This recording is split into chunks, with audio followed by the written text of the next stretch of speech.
नमस्कार, मैं मंजुल। आज के इस वीडियो में आपको सुनाने जा रहा हूँ एक अजब चोरी की गजब कहानी। उत्तराखंड में 50 करोड़ नकद रुपयों की एक ऐसी चोरी की कहानी जिसमें दुनिया कह रही है कि बंगले में चोरी हुई है, लेकिन जिसके बंगले में चोरी हुई है वह मानने को तैयार नहीं कि बंगले में चोरी हुई है। उत्तराखंड के एक आलीशान बंगले में हुई इस कथित चोरी के बारे में उत्तराखंड से ज़्यादा चर्चा उत्तर प्रदेश में है। समझते हैं कब, कहां और किसके आलीशान बंगले में हो गई 50 करोड़ नकद रुपयों की चोरी।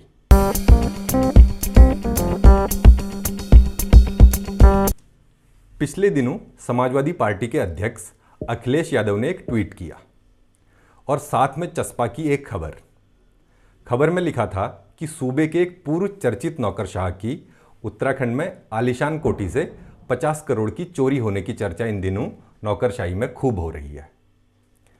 पर साहब ने चुप्पी की चादर ओढ़ रखी है। खास बात यह है कि इतनी बड़ी चोरी के बाद भी साहब ने न तो मुकदमा दर्ज कराया और न ही कोई कार्रवाई होने दी।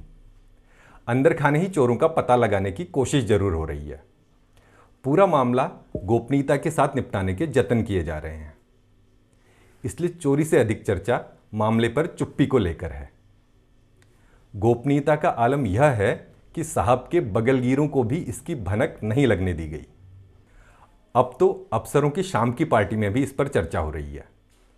बताने वाले यहां तक कह रहे हैं कि पूर्व में चर्चित नौकरशाह तो बाहर से नॉर्मल दिखने की पूरी कोशिश कर रहे हैं, पर मैडम गहरे सदमे में है। पिछले लोकसभा चुनाव के बाद अखिलेश यादव बड़े नेता हो चुके हैं, सो उनके ट्वीट के बाद हंगामा होना लाजमी था। उन्होंने किसी का नाम नहीं लिखा, लेकिन एक बहुत ही पावरफुल पूर्व आईएएस अधिकारी की ओर शक की सुई जरूर घुमा दी। करोड़ों की चोरी की खबर उत्तराखंड के एक कस्बे में भी कुछ दिनों से खूब चल रही है। इस कस्बे में एक से एक आलीशान बंगले हैं। बड़े बड़े लोग यहां बंगले बनाकर रहने का सपना आज भी देखते हैं। इस कस्बे में भी एक 63 करोड़ नकद रुपये की चोरी की कहानी चल रही है। मान लेते हैं यह कस्बा झील किनारे बसा है। कहानी में हम झील केवल कहानी का सौंदर्य बढ़ाने के लिए जोड़ रहे हैं।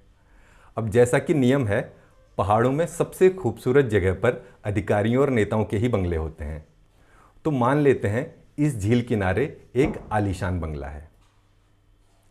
बार बार झील कहना अच्छा नहीं लग रहा है, तो हम इस झील को कोई नाम दे देते हैं।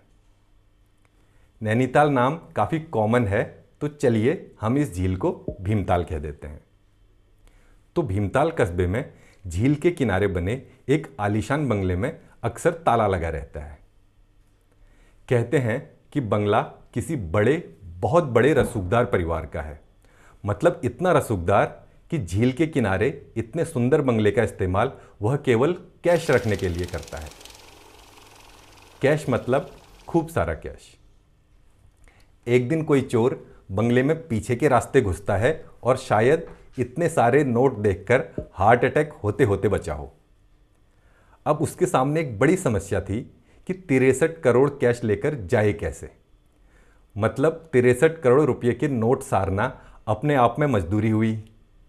बेचारे ने बड़ी लगन से नोट सारने का काम शुरू किया होगा। नोट इतने थे कि जिन झाड़ियों में चलकर वह चोरी छिपे आ रहा था, उसके नोट सारते सारते उसमें ही एक रास्ता बन गया। जब तक कि रसूखदार परिवार को भनक लगती, चोर अपना काम कर चुका था। अब हिसाब का पैसा होता तो पुलिस के पास जाया जाता। ये तो बेहिसाब पैसा था। पुलिस को कैसे कहें कि चोरी हो गई, क्योंकि बंगला बहुत बड़े आदमी का है, तो किसी को भनक भी नहीं लगने देनी थी। इसलिए चुपचाप अपने राज्य की पुलिस चोरी की जांच में लगा दी। भीमताल कस्बे में खबर है कि खुफिया पुलिस पिछले दिनों से कमर दर्द का इलाज कराने वालों और दिमागी रूप से पगलाए लोगों पर खास नज़र रख रही है। खुफिया पुलिस की जांच बिल्कुल सही दिशा जाती नजर आ रही है। बाकी यह उत्तराखंड के उस कस्बे में चल रही करोड़ों की चोरी की कहानी है जिसका नाम भीमताल नहीं है। जब उत्तराखंड पुलिस के सबसे बड़े अधिकारी से उत्तर प्रदेश के एक वरिष्ठ आईएएस अधिकारी के भीमताल स्थित घर से 50 करोड़ की चोरी की चर्चाओं संबंधी सवाल पूछा गया, तो उन्होंने कहा कि मीडिया के माध्यम से जानकारी मिल रही है, लेकिन उनके पास कोई भी पीड़ित पक्ष शिकायत लेकर नहीं आया है। घटना को अनोखा मानते हुए उन्होंने कहा कि दुनिया यह बात कह रही है, लेकिन घर का मालिक शिकायत लेकर अब तक नहीं आया है। देखिए, इसे कहते हैं कोइंसिडेंस। हमने भी अपनी कहानी में कस्बे का नाम भीमताल ही रखा। बाकी बीते शाम न जाने क्यों उत्तर प्रदेश के मुख्यमंत्री योगी आदित्यनाथ के सलाहकार अवनीश कुमार अवस्थी ने एक अंग्रेजी में गिटिर पिटिर करता पोस्ट किया, जिसका सार यह था कि कुछ लोग उनको बदनाम करने की कोशिश कर रहे हैं और जो ऐसा कर रहे हैं उनके खिलाफ वह सख्त कानूनी कार्रवाई करने वाले हैं। करनी चाहिए भाई, बिल्कुल कड़ी कार्रवाई करनी चाहिए।